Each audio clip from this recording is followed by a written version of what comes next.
mà JRAI tí nó độc lòng Jeremy lại.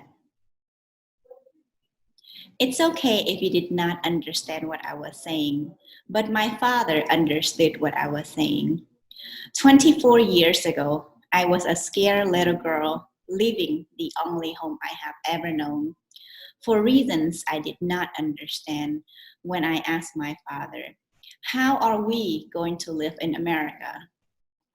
During the Vietnam War, my dad and many other mountaineers, known as the Mountain People, fought alongside the US Special Forces. Once the war ended, my dad and countless of other mountaineers were put in prison at the re-education camp in Vietnam because they were helping the United States. In 1996, my family was granted refugee status to resettle to the US. For my dad, this was a second chance in life. This was an opportunity for his children to go to school. Sadly, my father died before I graduated college, and he did not get to see me working in an organization where I help people, the same organization that helped my family when we first arrived to the United States. The Mountaineer Đega Association, also known as MDA to the community. MDA has been supporting the community for over 30 years and has served over 10,000 of people throughout North Carolina, including my family.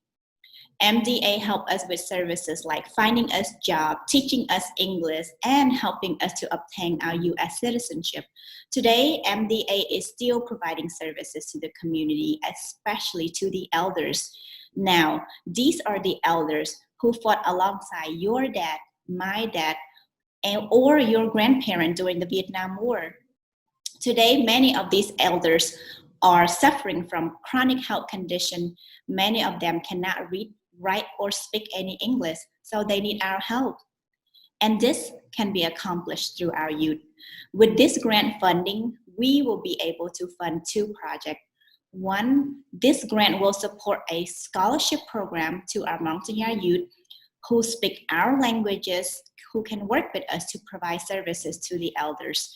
2, our culture, our tradition, it's dying out. So the other part of this grant funding will support culture preservation projects such as language classes. As our community continue to grow, our needs have increased. With your vote tonight, we can continue to provide vital services to the Greensboro Mountaineer Elder and to preserve our dying culture so that we will never forget of who we are or where we came from. Thank you. Like Jack Lou.